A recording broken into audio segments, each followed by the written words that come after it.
Here today with Professor Sandor Goodhart from Purdue University, who was originally a graduate student working with Professor Girard in Buffalo University.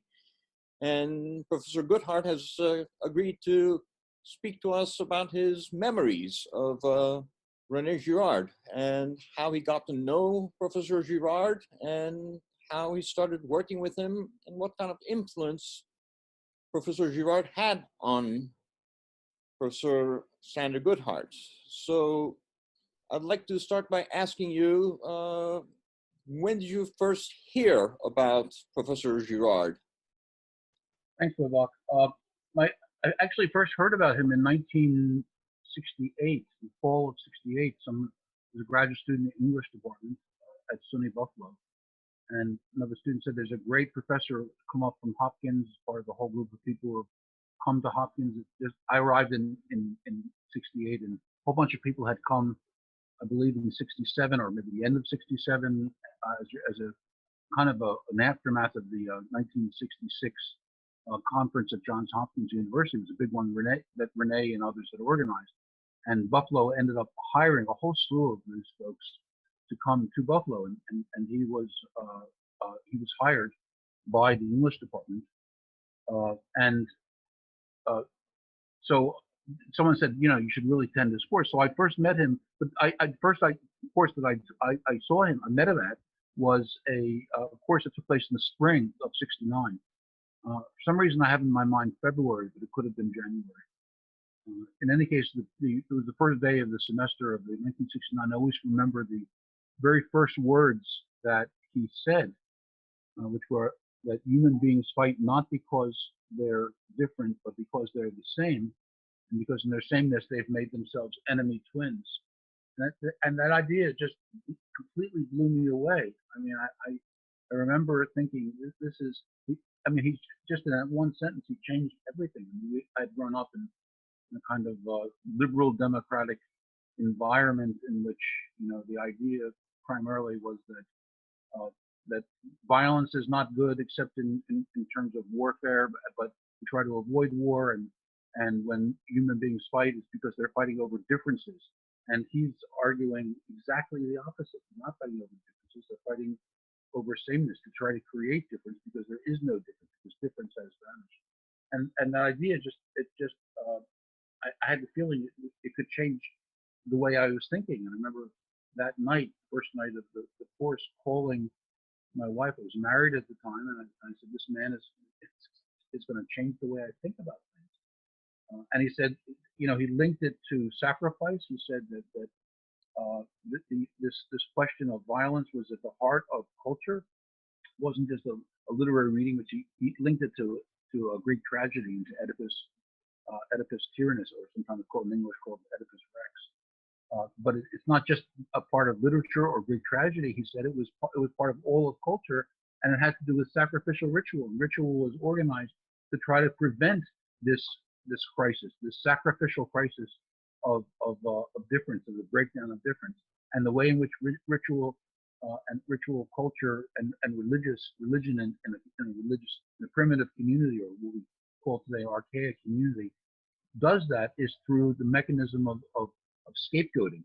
That scapegoating was somehow at the center of all of culture. And this was just the most powerful thing I had ever heard before in my intellectual life. And it just raised a way of getting at all of the questions that have been of interest to me, and just coming at it from a slightly new angle.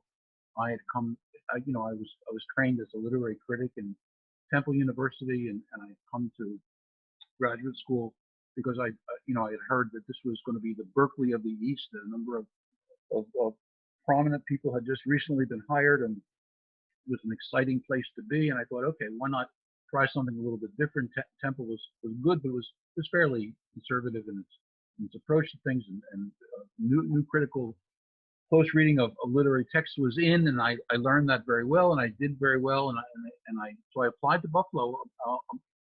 Weirdly enough, along with Indiana University and a couple of other places, I got in all of the places, but Buffalo, offered me the largest packet of money, and then I thought, this is really exciting. I should do this. That was before I knew anything about Girard. And so I went, and then I heard this in the fall of '69, attended this course, and that was my first introduction to him. I didn't know him personally at that point. I just simply heard about, I heard about him, and I attended his lecture, and I felt the power of his lecture. I was a young graduate student. I was influenced by other graduate students at the time, and there was a kind of interest in politics among graduate students, and actually for a while I joined this movement that was, I guess they called it the pilot program. So following either the end of the second semester or the third semester, or third and fourth semester, I was there. I was part of a pilot program, so I didn't really see him really for a while after that. But then I realized that that pilot program was not going in the direction that I would want to go, and so I kind of withdrew from that, and I was still in the English department, but I withdrew from the section that was called the pilot program, and I approached him and I said, could I work with you, and could you direct my dissertation? You were a graduate student in the English department at that point? English department, yeah, I was graduate student in the English department. What kind of courses were you taking at that point? Well, I was taking courses with Leslie Fiedler on myth and Jungian archetypal thinking and archetypalism, and I was taking courses with Joseph Braden on the novel.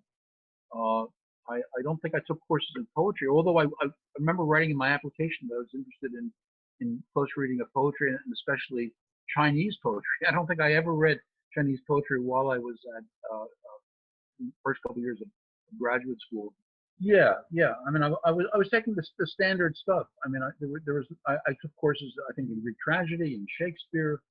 The English department was very open to comparative literature. In fact, I think the English department may have been called English and Comparative Literature, although I was in the English side of things. I remember when I got one of my jobs, I remember someone thought, we hired you because we thought you were comparative literature. And I did comparative literature, but I did it from within an English department because English was very open to comparative literature, sure, as they were also the French. And Girard, René, it's interesting because when I speak with audiences, sometimes they'll say René Girard to use the French pronunciation, and sometimes they'll say René Girard, which is how the English would pronounce it. But I remember thinking that it was kind of interesting and odd in a good way that he was hired by the English department. Eventually, he went to fully the French. But when I first arrived, he was in the English department. That's probably, I don't think it was just cross-listed. It was actually an English department course. I also, at that point, met. This was now, I guess, the end of the second year and the beginning of my third year. I met Joe Harari, who is now deceased, and I'm very sorry to lament his passing.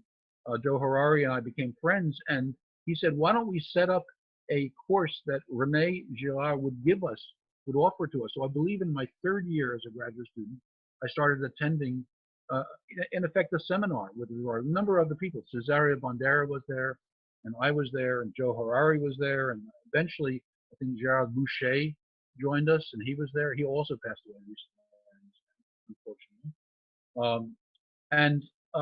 That really became the mainstay of my graduate work eventually, and it was in that context that I had asked him to work on my dissertation. I gave presentations on Shakespeare, on Othello, but I was coming to Girard from Girardian thinking from a literary critical point of view. You have another person in the English department was Joe Riddle was there, of course. What was your dissertation on that you wanted? My dissertation was titled "Who Killed Laius?" Who killed Laius? I see. So Oedipus, essentially. So it was a Greek tragedy, yeah.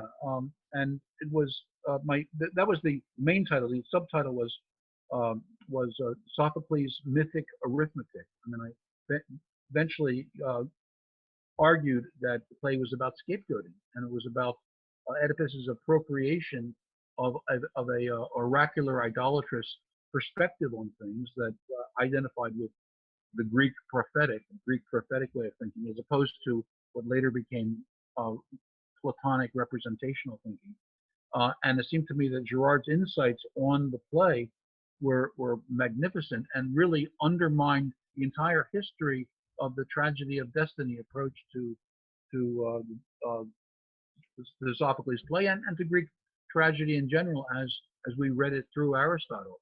I mean, the tragedy of destiny approach was a approach developed by 19th century European, mostly German critics to really account for, to read Greek tragedy through Plato and through, if you like, the capture of Platonic Aristotelian thinking. But it seemed to me that Sophocles, who was really a 5th century writer, was before that capture, before that 4th century Platonic Aristotelian understanding had real force. And I wanted to show that the really Greek tragedy was about the prophetic, and that was much closer to Girardian thinking, and therefore was a play that was directly critical and thinking about scapegoating. And Girard, he nailed it, so to speak, to use a Christian metaphor. Right. He knew exactly what the heart of it was about.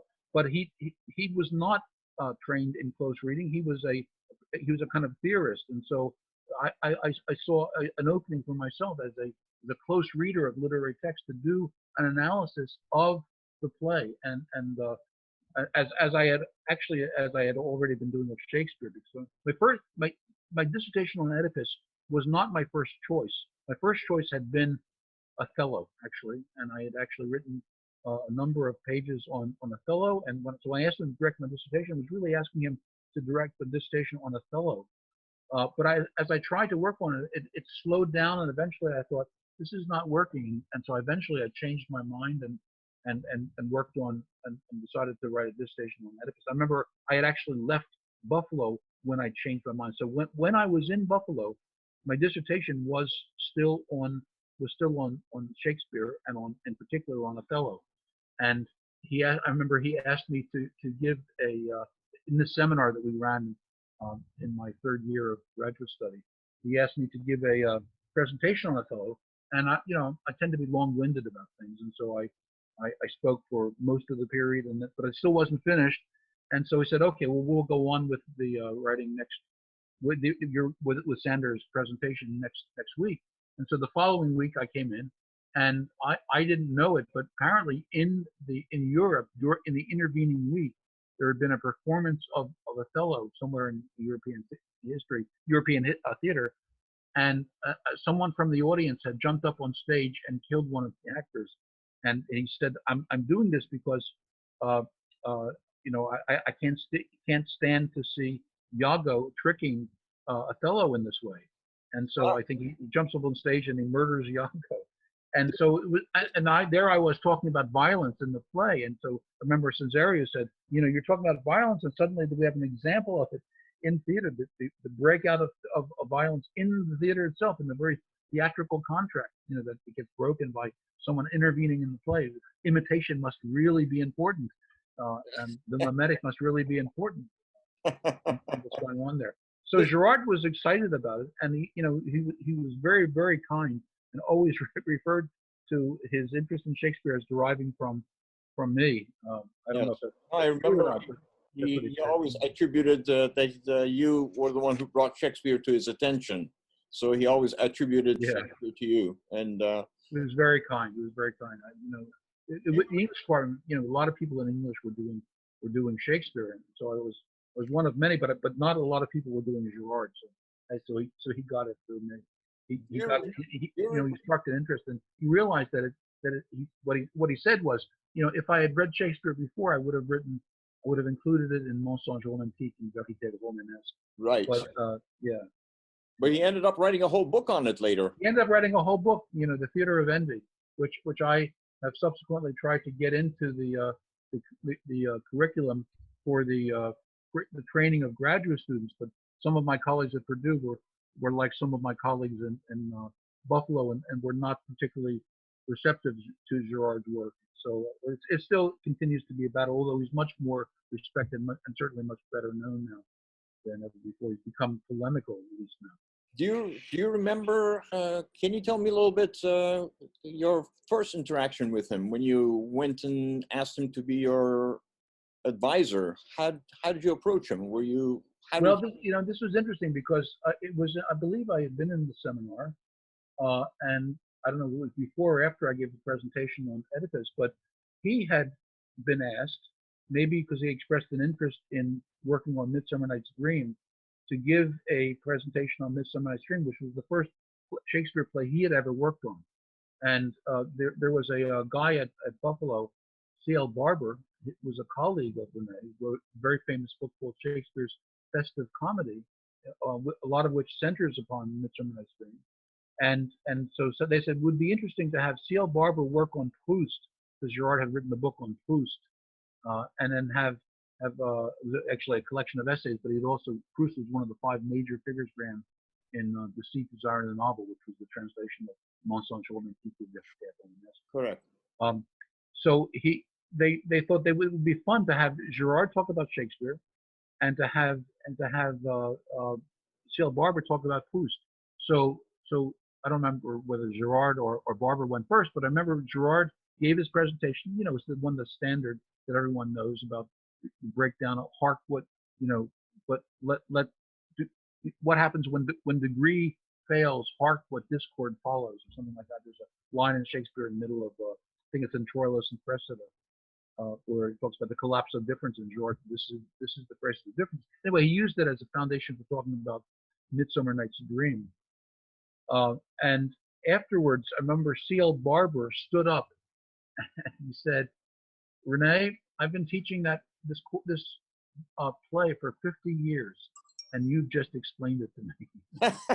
And we were just bowled over, because Barber was the leading Shakespeare in the country at that point, and had a big book on ritual, and René's, you know, was very gracious, of course. But you know, when I asked him about it afterwards, I said, you know, what allowed you to think about Midsummer Night's Dream? He said, well, you know, to be honest, I didn't know what I was going to talk about, but you know, I knew I needed to talk about Shakespeare, and my wife, you know, we had some people over for dinner, and I was kind of bored, and so I went into the other room, and there was Mickey Rooney playing on an old version of Midsummer Night's Dream, and I suddenly realized that's the crisis of difference. It's right there, and so I can talk about that. So the next day I went and looked up the play, and I read it, and I thought, okay, that's how I'll talk about crisis of difference of the performance with Mickey Rooney as Puck. I see. So when you approached René, well, you know, it was around either that day or the next day. I thought, this is the man I need to work with on my Shakespeare stuff. And so I thought, you know, will you do a dissertation with me on Othello at that point? Were you nervous when you asked him that, or were you comfortable? No, because he was just, you know, how can I say it? I had a sense about him that he was larger than life already. I mean, I already knew that. There was something about him that kind of stood out. Cynthia Chase, Cynthia Haven. Cynthia Chase is a literary critic. Cynthia Haven once asked me about my work with him when he was writing Des Choses Cachées, and I had the same feeling then. I had the feeling that, you know, it felt very odd, because I knew that somehow this was what they call real historische. I don't have German as a language, but this was an historical moment. That there was something larger than life, larger than simply another colleague. And I remember having that feeling when we were talking about things hidden, Des Choses Cachées, with Hugues Léon and Guy Lefort, in the holodome of Lackawanna's version of Holiday Inn, or maybe it was the Tonawanda. I don't know. It was one of those little outlying areas that used to be old steel mills. Anyway, but I had the same feeling when I asked him to do my dissertation. I walked up and thought, this is just a normal guy. You know, I didn't feel nervous because it didn't feel like everyone they thought of him as a professor, as a distinguished professor, but no one thought of him, René Girard, the most important thinker we have in the 20th century, and you know, the one who was going to be a member of the French Academy and all that. You know, he wasn't René Girard yet. He was simply René, you know, the guy that they liked and the colleague they had hired from Johns Hopkins, You know, he was much younger. And so, and he said, you know, you will be my first student. You know, and he said, so I thought, great, you know. You were his first student. I was his first student at Buffalo, yeah. I mean, the first student, you know, firstness is always claimed by Eric Gans.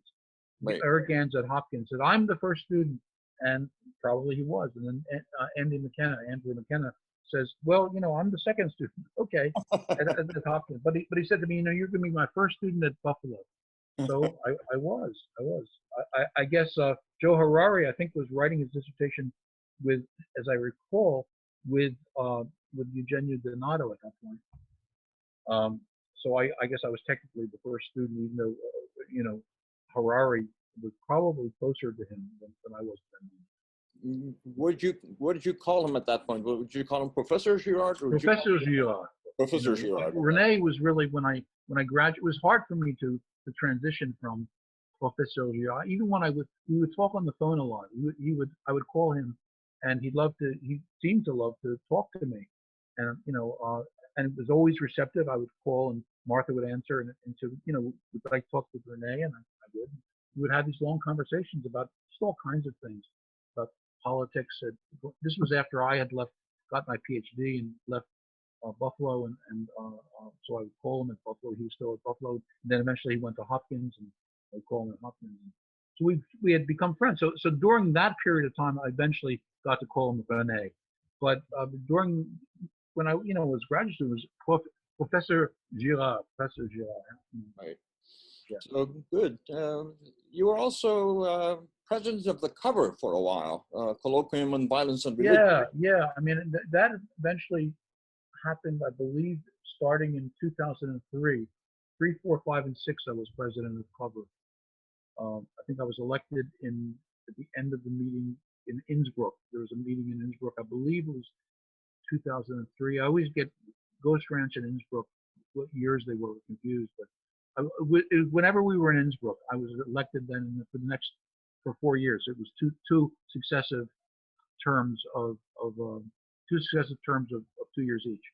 So I became president. I had been the executive secretary for 5 years.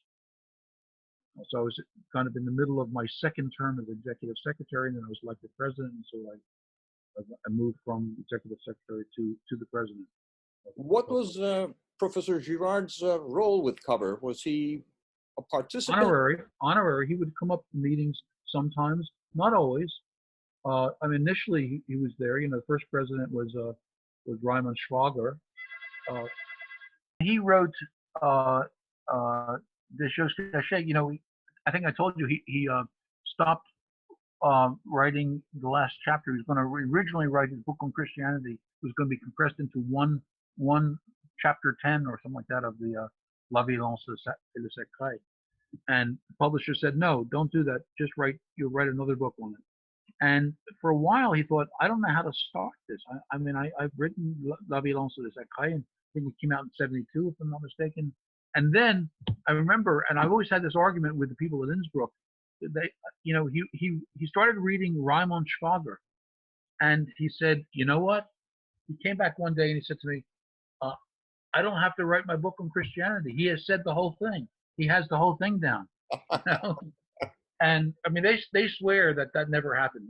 The Innsbruckians swear it never happened. But I was in there when he came into the office one day, and he said, and then a couple of weeks later, I said, are you still going to write? Because he talked about, so this summer I'm going to have these people come from France, Jean-Michel Ugolion and Guy Lefort, and we're going to work on the new book. We're going to do a long interview, and maybe it'll become the new book. Because he said, I don't quite know how to write it on my own. But I said, well, what happened with Schwager? You are going to go ahead? And he said, no, everything's fine. You know, I read the Schwager book, and it's a little bit different from what I'm doing, so everything is fine. His Brookians swear none of that happened. Right. You know, anyway, but I remember he said that to me. So then I happened to be visiting him in Aurora, in Buffalo, and doorbell rings. I'm at his house, and there's this young guy, Ugolion, Jean-Michel Ugolion, who comes in, and he says, we're going to go to the holodome. I keep forgetting whether it's Lackawanna or Tonawanda. It was this little old mill town right outside of Buffalo, where they used to have the steel mills, and they had a holodome. So he said, "Join us. We've been meeting there for a couple of days, and we'd like you to be part of it." And so I came there, and I sat there for a while, and he said, "All right, we're going to put something in for you about Freud. So say something about Freud." So I don't remember what exactly I said, but they said, and Sandy says, and there it shows up in Deschaux Cachet.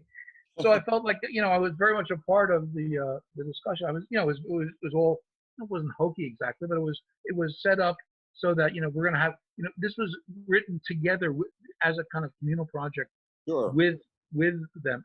Guy Sure. Lefort never liked the idea. Sure. He wanted to go strictly French interview.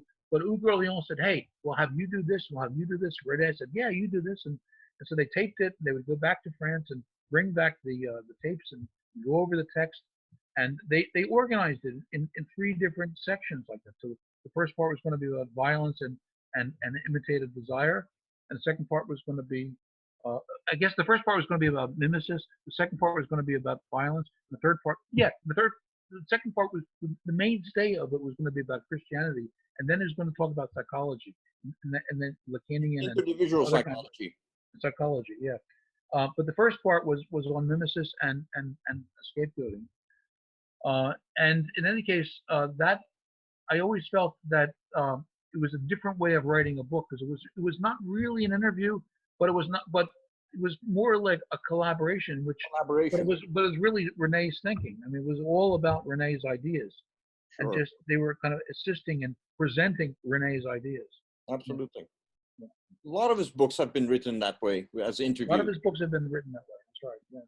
But he confided in me that when he was writing Things Hidden, the psychology, he wrote all of it. He just attributed it to Jean-Michel Gourland and Guy Lefort as well. So he wrote the whole thing. It's just that he wanted to have them be part of it and make them feel part of it.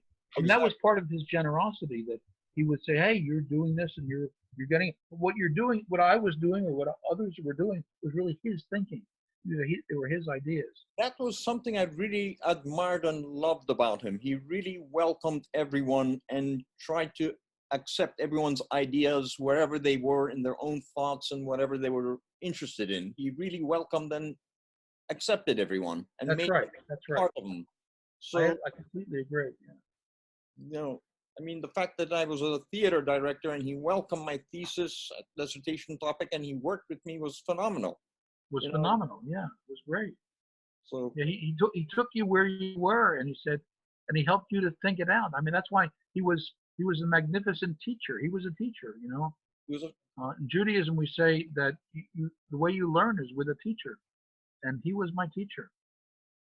He was my mentor. He was my teacher. Absolutely. He was not only my teacher, but he was, as I said, my spiritual teacher as well. A spiritual teacher. Yeah, a teacher in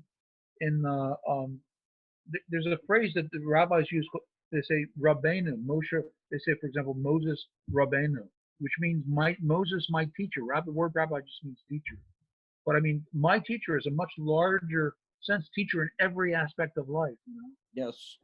In all aspects of intellectual life, certainly, but also in my relationship to Judaism, in my relationship to my life, my marriage, my way of going through the world. René was for me a model. Well, he was a model par excellence, I would say. So let me ask you something. All this time that you worked with René and everything, and you read the whole Christianity part, how come you never considered becoming a Christian? Well, I didn't need to. I was already Jewish. In other words, I felt a little bit like Franz Rosenzweig. Rosenzweig had this what was sometimes called the near conversion. He had decided Judaism was a kind of relic, and he was going to convert to Christianity. But he was going to do it on. He felt it was important to do it when Judaism offered itself as fully as possible, which he identified in the Yom Kippur service of Berlin of 1913. And so he attended that service, and afterwards he wrote a letter, not that night because you can't write on Yom Kippur, but later in the week he wrote a letter to his mother saying, I no longer have to turn to Christianity because I've realized all I need to do is return to Judaism. That Christianity is an extension of Judaism. So I'm already there. I don't see it as part of a different structure. So you basically accepted the whole Judeo-Christian approach of Girard, essentially. You're Girard, right. Yeah. I mean, I really do accept it because I think Girard is accepting. I think so does Buber. I think Levinas accepts it. I think these are Christianity. It seems to me, in its best, like Judaism is best, they're part of the same system. They're part of the same understanding. It's a system of having to do with anti-idolatry, and if, Martin Buber explains it in the following way. He says sometimes he speaks to his Christian friends and he says to them, you say the Messiah has come, but is coming again. We say the Messiah has not yet come, but he is coming. Correct. So if that's the only thing that keeps us apart, why don't we wait for him together? When he gets here, we'll ask if he was here before. That's true. That's true. We'll wait together. It's the same form of thinking. What is the Messianic? The Messianic is the moment when the world understands the law of anti-idolatry, so to speak, the Torah of anti-idolatry. I mean, Jesus comes to be Torah, to make Torah flesh, to live Torah as flesh. The Word made flesh, as John says. Correct. And so it's the incarnation of the Word, but the Word is, as Tom Ryba, my Catholic friend in Purdue, says, the word logos can mean Torah when John uses it. The Johannine logos can mean Torah, among other things. So it's the Torah made flesh. Jesus, I'm going to live Torah, a life of Torah, living a life of Torah. That's how I understand. Absolutely. Jesus, who is fully Jewish. Jesus never converted. Correct. He never needed to convert. He's already Jewish. I feel the same way. Right. No, absolutely. You're absolutely right. If you could tell me the story about how he influenced you to get back to your Judaism roots with the paper that you gave. Can you tell me that story once again? Sure. Well, it had to do with Cerezi LaSalle. He had been invited to give a presentation at Cerezi LaSalle, and it's a very prestigious honor to be offered to give that presentation. And so I said to him, well, what are you going to talk about? I figured that would be a kind of keynote moment when he would give his own presentation. And he said, I'm going to talk about Christianity. And I realized I couldn't talk about Christianity. Number one, he had never written about Christianity, so I thought it was going to be maybe a profession of faith or something like that. But but I also felt, no, he's probably going to talk seriously about Christianity, and I can't do that. But I wanted to do something to honor him. So what could I do? Well, what I could do is talk about Judaism, and so therefore at that point I started reading Martin Buber and Franz Rosenzweig and Emmanuel Levinas and Gershom Scholem, and I realized this was part of a movement that later became known as Jewish renewal or Jewish renewalism, which was slightly different from the Judaism that had been practiced by others. There was sometimes it's called Deuteronomic Judaism as opposed to prophetic Judaism. I don't think they're really at odds with each other, but sometimes people talk about that as if there's a difference. And so I began being very interested in prophetic Judaism and Martin Buber, and so it was in that context that I started reading then the story of Joseph, and I realized the story of Joseph had everything, was thoroughly Jewish, but it had everything at the same time that Girard was talking about. So there's Girard's whole theory within a thoroughly Jewish setting, and it seemed to me the Joseph story was absolutely key to understanding the connection between Girard's ideas and Judaism. Is actually at the center of it.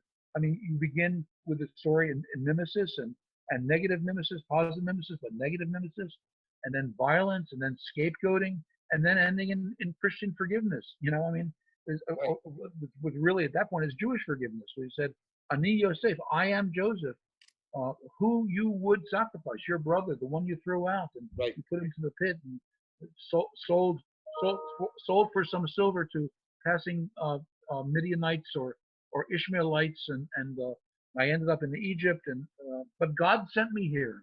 And Ani Yosef, I am Joseph. Right. And I remember that the Pope, I always thought this was significant. When the Pope, one of the popes went to visit Jerusalem, he said when he arrived, Ani Yosef, I am Joseph. Ah. I am Joseph, your brother. I am Joseph, your brother. Ani Yosef. And so I always felt very strongly that Christianity really was an outgrowth of Judaism, and that it's a extension. The word I use is midrash. It's a midrashic extension, because I think midrash as a mode of thinking has been undervalued. It's a very powerful mode of thinking, which is a way of not interpreting the text from the outside, but extending the text. It's a form of textual extension. And Christianity is a form of living textual extension of Jewish scriptural reading, which is what Jesus was practicing as I read Jesus. Jesus was incarnating the Word, and it seems to me as a Jew, as a Jew, perhaps a student of Hillel or I think even more Hillel than Shammai, he was living the Word. He was living the Word, and so that seemed to me was a there was a natural connection. If there was blood, and there was blood between Jews and Christians, it was family blood. We all know that families sometimes create the worst enemies. Absolutely. Internally, that it's a what is the phrase that goes? Beware of your enemies, but beware more carefully of your friends and relatives, because they may actually do you potentially more harm. And so I think there's an appreciation of the fact that those that we're closest to, who we're most like, have the most greatest sources for violence between us. Right. But I think when push comes to shove, Judaism and Christianity are extensions of the same thing, the law of anti-idolatry, as I understand. So this was the paper you gave at that conference? This was the paper I gave on the story of Joseph. Yeah, at that conference. I eventually republished it as it was published in a volume, an homage volume, actually. It published in a number of places, but we published it in an homage volume at Stanford, and then I republished it in a volume called The Prophetic Law. Nice. It was republished in The Prophetic Law, which has a discussion that followed afterwards. It wasn't the discussion between Girard and myself, although Girard does make a comment in that discussion. How was Girard's response to your presentation at the conference? At the conference, well, he said he asked questions, very, very, very specific questions about things. And I told you what he said afterwards, right? About that I offered you, I passed the ball to you, and you run away with the ball. Yeah, but that was afterwards. But during the conference, he asked very specific questions about the text. And I remember Norbert Lofink was there. Was one of the leading scholars of Judaism at the time, a Christian scholar, Norbert Lofink, still alive, I believe. And he came up to me, and because at one point I was talking about Moses and God. I was talking about the relationship between Moses and God, and God says, I want you to go back to Egypt and bring those Israelites out of bondage. And Moses says, okay, no problem. Only who should I say sent me? Right. I am. Yeah. And so and God says, well, when they ask you that question, this is Genesis 3:12, I believe, 3:12 to 14. When they ask you that question, here's what you say. Eya Asher Eya. In other words, Eya. In other words, Yud He Vav He. Right. And so that's identified often in 3:14 as the name. It's not literally the name. It's just simply it could be the name, but it's what God said. Here's when they ask the question of the name. Here's what you say in response. Eya Asher Eya. Right. Anyway, but Norbert Lofink came up to me and said, did God really say no problem? Moses really said to God, no problem, only who should I say? He said, yeah. So he said he seemed fascinated by my way of approaching. So it stirred up, responses and among different people. And I felt, that was also a kind of, it was for me a kind of affirmation that I could talk about Judaism and have something interesting to say. Yeah. And I remember, Ceresy is almost always conducted in French, my French was not good enough to translate on the spot or translate in. I tried actually having people do translations, but none of them were satisfactory. And so Paul Dumichel, I would read a paragraph, and Paul Dumichel would translate the paragraph on the spot into French for people at the conference. In closing, let me ask you one question. In all these years that you were with René and his family and Martha and all, what is, do you remember, I mean, there are many, many, many memories you may have, but do you remember one sweet memory that you have of René? I mean, maybe it was the last time I saw him, actually. It was the last time I saw him. I went to see him with Eric Gans. Eric Gans proposed that he and Andy McKenna and I go visit him. It was February of, I think it was 2015. No, I guess it had to be earlier, maybe 2014. I remember it was February, and we flew out there when he later that month actually had his first stroke or whatever it was that went on that incapacitated him. But he was still, at that point, still quite lucid, and Andy McKenna and McKenna ended up not going, but Eric Gans and I went out there. We talked with him, and then Eric Gans had to leave. And I remember I came to see him on the day that I was leaving, and I said, said to him, what are you reading these days? And I was curious what he was reading. And he said, I'm Jules Verne. I'm reading Jules Verne. And I said, he said, Ray, I'm going to go. He said, I love you. But I can't get up. I can't budge from where I am. Said it in French. And I thought, there's a way in which it was like saying goodbye, and that was the last time I saw him. A couple times I talked with Martha afterwards, and then on one day I see this very startling email, which was from Michael Hardin or Scott Caldell, or one of them said that René passed, and I immediately called Martha, and she said, yeah, that's last night. No, but his memory lives forever, and he's never left us. So he's never left us. He's here today. He's here today. Absolutely. Reading Jules Verne, maybe. Okay. Well, thank you so much, Professor Goodhart. It was very good having this conversation with you, and I hope to catch up with you. Thank you for asking me to do this, and absolutely. Thank you.